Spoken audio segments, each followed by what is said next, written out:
Ajit Pawar plane crash पर वो detail, वो ग्राउंड रिपोर्ट, वो तस्वीरें जो पूरी पिक्चर क्लियर कर देंगी। सबसे पहले उसका चैप्टर प्लेन क्रैश में अजीत पवार के निधन ने देश की राजनीति को आज हिलाकर रख दिया। प्रधानमंत्री नरेंद्र मोदी शॉक्ड हैं, अमित शाह शॉक्ड हैं। प्रधानमंत्री नरेंद्र मोदी कल खुद बारामती जाने वाले हैं, जहां पवार परिवार से वो मिलेंगे। अजीत पवार के चाचा शरद पवार से आज पीएम मोदी ने खुद फोन पर बात की। शरद पवार के परिवार पर पहाड़ टूट पड़ा, जो किसी ने सोचा नहीं था।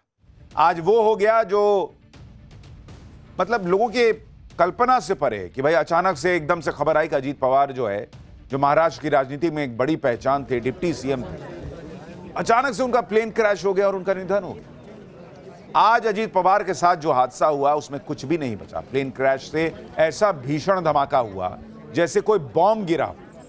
प्लेन क्रैश से आग का गोला निकला और उसी आग में सब कुछ जलकर खाक हो गया। अजीत पवार इसी प्लेन में बैठे हुए थे जिसका आप मलबा देख रहे हैं, मतलब परखच्चे उड़ गए हैं प्लेन। अजीत पवार की पहचान भी हुई तो उस घड़ी से जो घड़ी वो पहनते थे। बाकी जिस जगह पर हादसा हुआ वो जगह आप देख लीजिए, पूरा प्लेन जलकर खाक है। सिर्फ पीछे का कुछ हिस्सा बचा है, जिसे प्लेन की टेल कहते हैं, बाकी कुछ बचा ही नहीं। फोन कर तो था। कह तो रहा हूं कि अजीत पवार के हाथ की घड़ी देखकर पहचाना जा सका कि अरे ये तो अजीत दादा है। अजीत पवार के बारे में जैसे ही ये खबर आई, हर तरफ हलबली मची।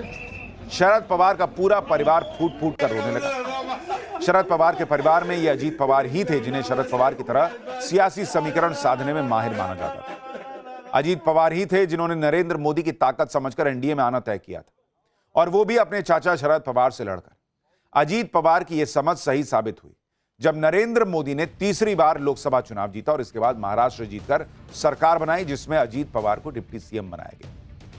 लेकिन अजीत पवार का प्लेन क्रैश में निधन जितना शॉकिंग है, उतना ही शॉकिंग है इंडी गठबंधन की पॉलिटिक्स, जिसे अजीत पवार के प्लेन क्रैश के पीछे साजिश दिखने लगी है।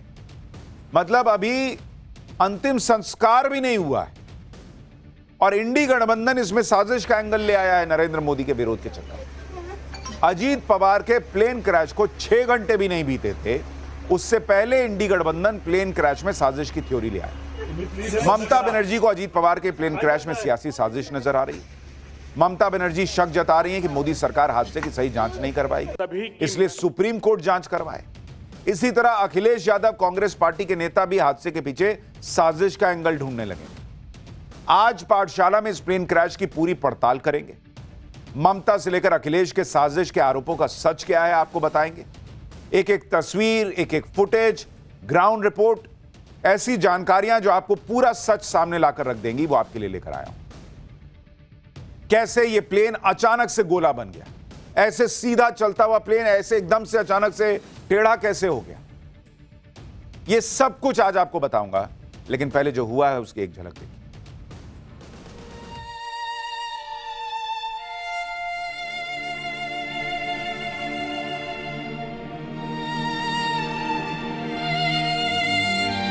आठ 8:50 पे प्लेन क्रैश हुआ तो इतना बड़ा धमाका और उसको आग लगी कि जिसमें पूरी तरह से 6 लोग जगह पे ही खत्म हो गए। ऐसे समय उनका निकल जाना, मैं ऐसा मानता हूं कि इसके लिए हमारे पास कोई शब्द भी नहीं है।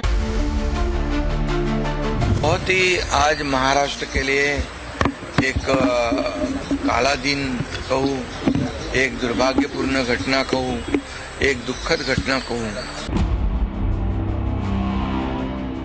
तो एक बार को ये बात तो साफ होनी चाहिए कि आखिरकार ये घटना क्यों हुई।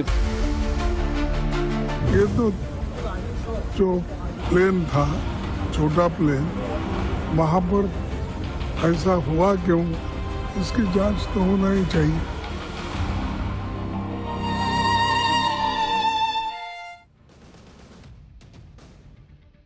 जिस वक्त अजीत पवार का प्लेन क्रैश हुआ उस वक्त की पहले आप तस्वीरें देखिए। जैसे ही प्लेन क्रैश हुआ, प्लेन में आग लग गई, प्लेन जल रहा था और आसपास के इलाके के जो लोग वहां पर पहुंचे, उन्होंने जो वीडियो बनाए उनमें दिख रहा है कि आग की ये तस्वीरें बहुत भयावह थी। अजीत पवार दरअसल आज सुबह मुंबई से बारामती आ रहे थे। सुबह 8:10 पर वो मुंबई से निकले मुंबई से बारामती की 35 मिनट की फ्लाइट थी। 8:18 तक उनका प्लेन बारामती के अंदर इंटर कर चुका था। 8:43 पर उनके प्लेन को लैंडिंग की क्लियरेंस मिली, लेकिन उसके बाद फिर हादसे की खबर आ गई। अजीत पवार के प्लेन क्रैश से जुड़ा एक सीसीटीवी फुटेज भी आया है, जिसमें दूर से प्लेन में हुए धमाके की तस्वीरें दिखती हैं। ये आप तस्वीर देखिए, वो दुकान है और दुकान के पीछे ये जो आप धमाके का गुबार देख रहे हैं, जो आग का गोला देख रहे हैं, आप उसी से अंदाजा लगाइए कि कितना भयावह यह हादसा था। और ऊंचाई देखिए, कितनी ऊंचाई तक आग गई है। जिस बारामती में अजीत पवार का यह प्लेन क्रैश हुआ, वो बारामती शरद पवार और अजीत पवार के परिवार का गढ़ है। अजीत पवार बारामती में जिला परिषद के चुनाव प्रचार के लिए जा रहे थे। अजीत पवार के साथ प्लेन में कुल 5 लोग सवार थे।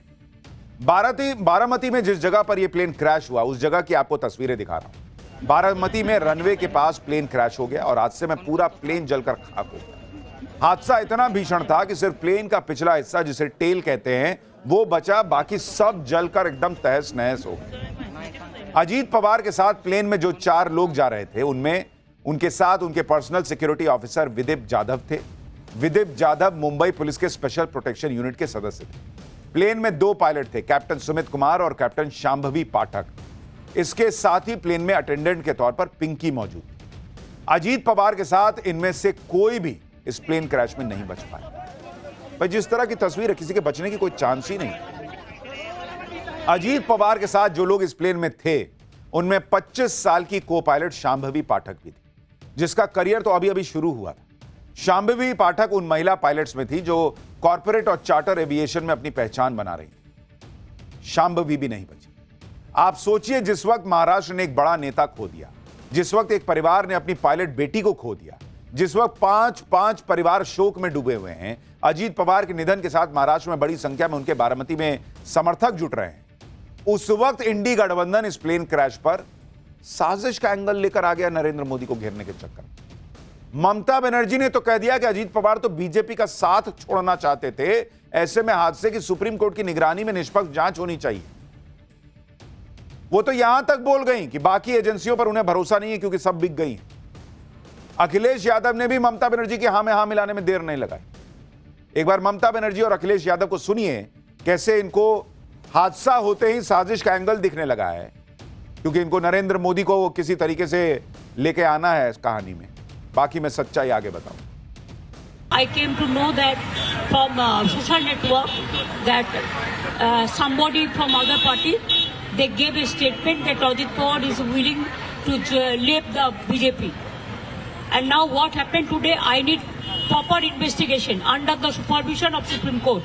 Only we have the trust on Supreme Court, no other agency. All the agencies are being totally purchased.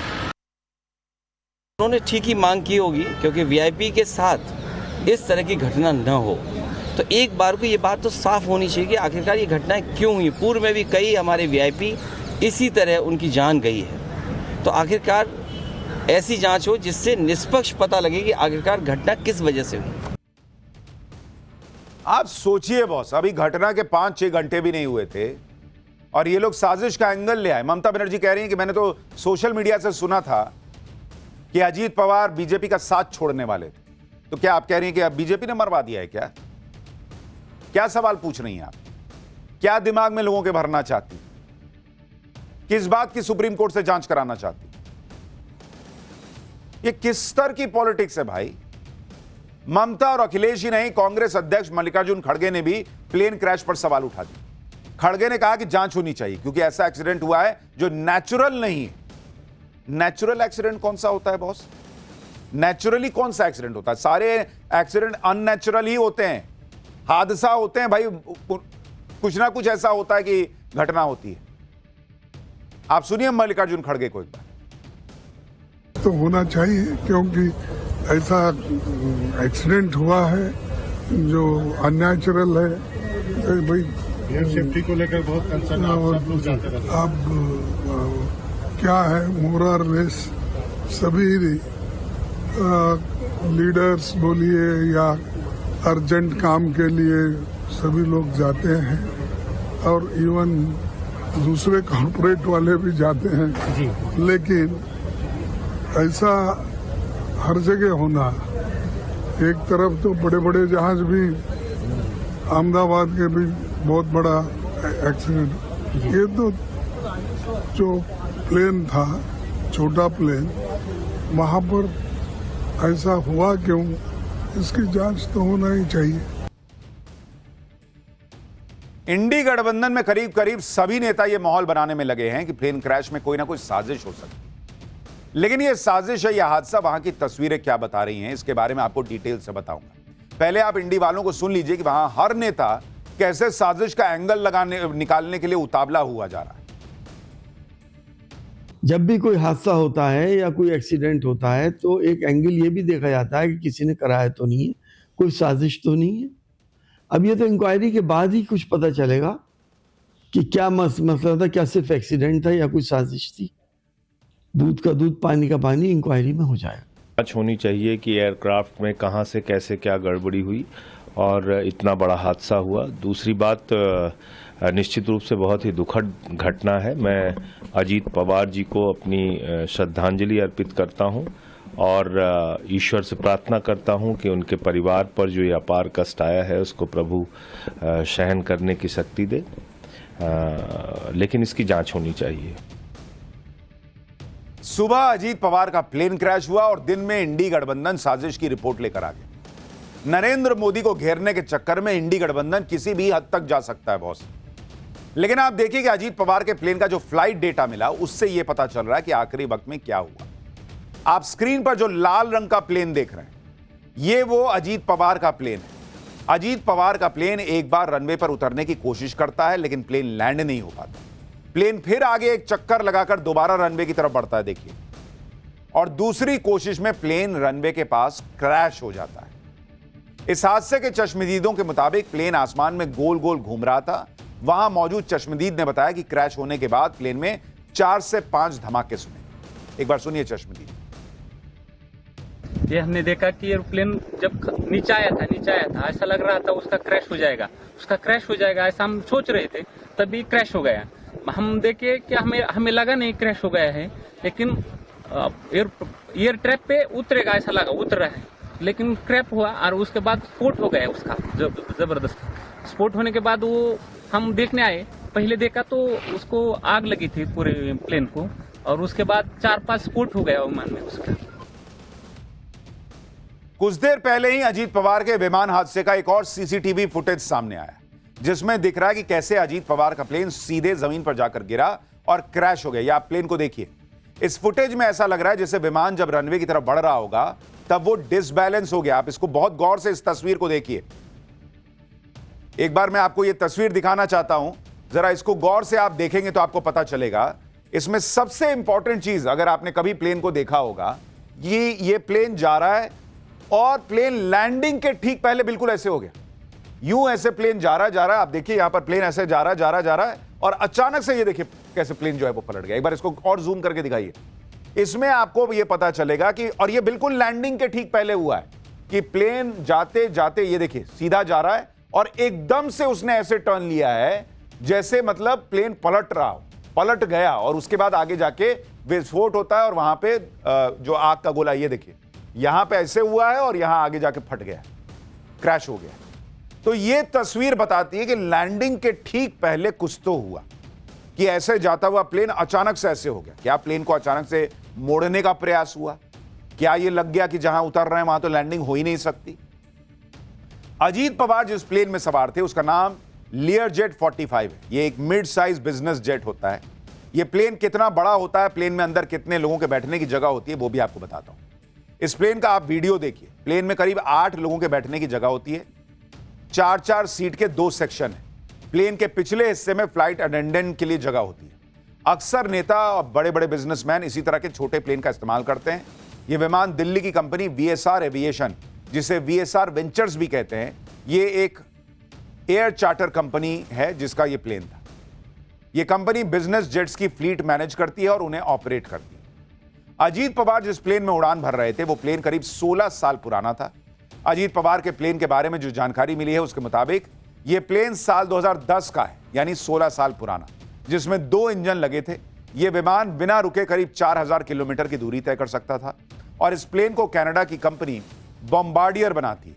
इस प्लेन की कीमत करीब 27 करोड़ रुपए है। इस हादसे को लेकर जो आधिकारिक जानकारी मिली है वो ये कहती है कि अजीत पवार का प्लेन बारामती में सबसे पहले 8:18 पर दिखा। उस वक्त हवा तेज नहीं चल रही थी और विजिबिलिटी 3000 मीटर की थी। इसके बाद प्लेन रनवे 11 के पास लैंड करने के लिए दिखा, लेकिन उन्हें रनवे नहीं दिख रहा था। इसलिए उन्होंने पहली कोशिश के बाद एक चक्कर और लगाया। यानी पायलट से जब पूछा गया कि आपको रनवे दिख रहा है तो उसने कहा नहीं दिख रहा है, तो एक चक्कर और मारे कि तब तक शायद दिखने लगेगा। एक चक्कर लगाने के बाद पायलट ने बताया कि वो रनवे पर उतरने जा रहे हैं। उनसे पूछा गया कि क्या आपको रनवे दिख रहा है? इस पर पायलट ने कहा कि रनवे अभी नहीं दिख रहा है, जब दिखेगा तो बताएंगे। उसके कुछ देर बाद पायलट ने बताया कि उन्हें रनवे दिख रहा है। इसके बाद 8:43 पर उन्हें रनवे पर लैंड करने की परमिशन दी गई, लेकिन उन्हें जो लैंडिंग क्लियरेंस दी गई पायलट की तरफ से उसका जवाब ही नहीं आया। 8:44 पर एटीसी ने रनवे नंबर 11 के पास आग का गोला देखा। यह शुरुआती आधिकारिक जानकारी है जो मिनिस्ट्री ऑफ सिविल एविएशन ने हादसे के बारे में दी, और उससे यह लग रहा है कि वहां विजिबिलिटी की दिक्कत थी। और इसीलिए ये जो आप तस्वीर देख रहे हैं, इसको लेकर सवाल उठ रहा है कि ऐसे जा रहा प्लेन अचानक से ऐसे हुआ, तो क्या लास्ट मिनट पे पायलट को लगा कि अरे ये तो गलत जगह जा रहे हैं, ये लैंडिंग जहां कर रहे हैं वो रनवे है ही नहीं, और इसीलिए एक प्रयास हुआ कि भाई इसको मोड़ दें, लेकिन तब तक बहुत देर हो चुकी थी क्या? एविएशन मिनिस्टर राम मोहन नायडू ने भी यही बात कही। उन्होंने कहा कि वहां विजिबिलिटी की दिक्कत थी। एक बार उनको सुनिए, फिर हादसे को लेकर एविएशन मिनिस्टर जो कह रहे हैं उससे जुड़ी हुई और क्या जानकारियां सामने आई हैं, रिपोर्ट क्या बता रही है, वो आपको दिखाता हूं।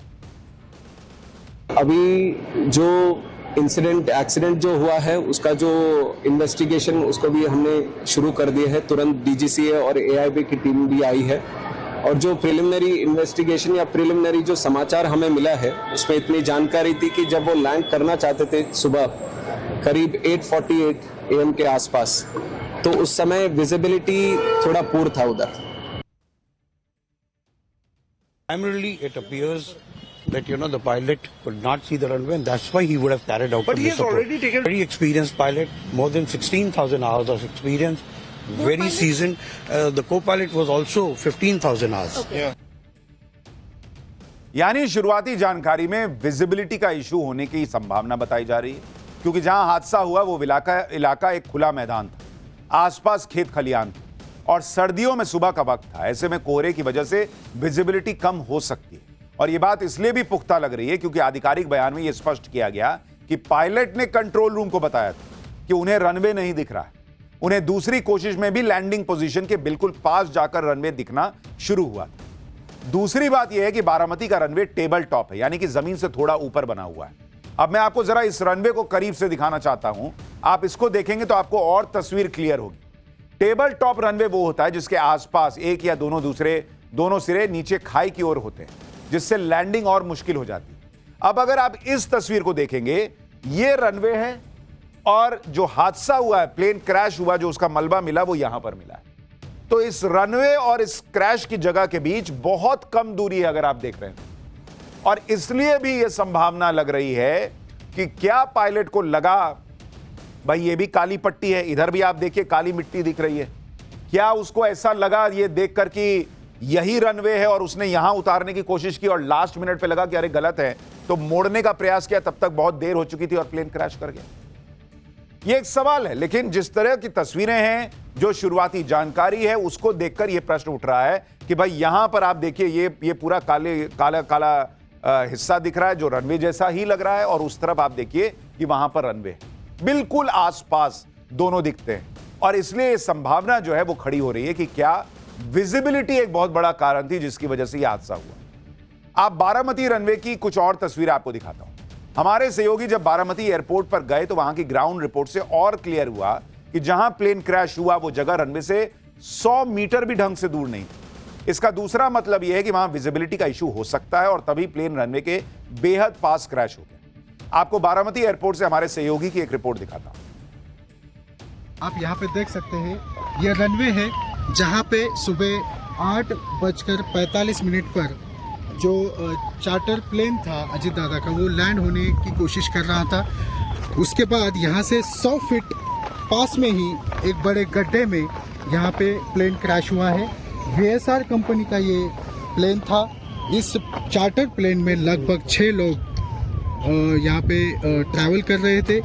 जब यहाँ पे 8:50 पे प्लेन क्रैश हुआ तो इतना बड़ा धमाका और उसको आग लगी कि जिसमें पूरी तरह से 6 लोग जगह पे ही खत्म हो गए। यानी शुरुआती तौर पर जो चीजें दिख रही हैं, जो कम्युनिकेशन हुआ, जो बातें बाहर आई, उसमें कहीं से भी कोई साजिश का एंगल नहीं दिख रहा। यहां तक कि मेडे की भी अनाउंसमेंट नहीं की गई थी। मेडे वो शब्द है जो कई बार पायलट कहते हैं जब अचानक से कुछ सिस्टम फेलियर हो जाए या कैसी कोई चीज हो जाए, जो कि आपको याद होगा अहमदाबाद वाली घटना में हुआ था। मेडे मेडे मेडे बोला गया, लेकिन यहां क्या समझने में गलती हुई, विजिबिलिटी का इश्यू हुआ और इसलिए मेडे बोलने का भी मौका नहीं मिला, या कोई टेक्निकल इश्यू हुआ, ये ब्लैक बॉक्स से सारी जानकारी बाहर आ जाएगी। अजीत पवार जिस लियरजेट विमान से ट्रैवल कर रहे थे, वैसा ही विमान साल 2023 में हादसे का शिकार हो चुका है। लियरजेट विमान विशाखापत्तनम से मुंबई जा रहा था। मुंबई इंटरनेशनल एयरपोर्ट पर लैंडिंग के दौरान यह रनवे से फिसल गया। उस समय विमान में 6 यात्री और 2 क्रू मेंबर सवार थे। गनीमत यह रही थी कि सभी यात्री और पायलट बच गए थे, लेकिन टक्कर इतनी तेज थी कि विमान 2 हिस्सों में टूट गया था। यह देखिए 2023 की घटना की तस्वीर आपको दिखा रहा हूं। उस हादसे के वक्त भी लो विजिबिलिटी की बात सामने आई थी। सुनिए विमान कंपनी वीआरएस के मालिक वीके सिंह क्या कह रहे हैं। 2023 में जो हुआ था वो बॉम्बे एयरपोर्ट पे हुआ था और उसमें भी बारिश हो रही थी, लो विजिबिलिटी थी and the pilot after touchdown skidded off the runway, so that was the incident. Baramati के जिस एयरपोर्ट पर अजीत पवार का प्लेन क्रैश हुआ, उसी एयरपोर्ट को अजीत पवार ठीक करने में जुटे थे। करीब 4 महीने पहले अजीत पवार ने बारामती एयरपोर्ट को विकसित करने के निर्देश दिए थे। इसमें एयरपोर्ट पर रात के वक्त लैंडिंग के लिए लाइट की व्यवस्था करने और रडार सिस्टम जैसे दूसरे टेक्निकल सुविधाओं को जल्द से जल्द विकसित करने का निर्देश दिया गया। उस वक्त अजीत पवार ने कहा था कि सरकार सभी छोटे एयरपोर्ट को विकसित करेगी जिससे 24 घंटे उनका इस्तेमाल हो सके। बारामती एयरपोर्ट दूसरे एयरपोर्ट की तरह फुल्ली कंट्रोल्ड सिस्टम पर नहीं चलता और यहां एयर ट्रैफिक की जानकारी बारामती के फ्लाइंग ट्रेनिंग ऑर्गेनाइजेशंस की तरफ से दी जाती है। बारामती एयरपोर्ट पर इंस्ट्रूमेंट लैंडिंग सिस्टम ILS नहीं है, इसलिए पायलट्स को लैंडिंग के लिए मैनुअल और विजुअल तरीकों पर निर्भर रहना पड़ता है।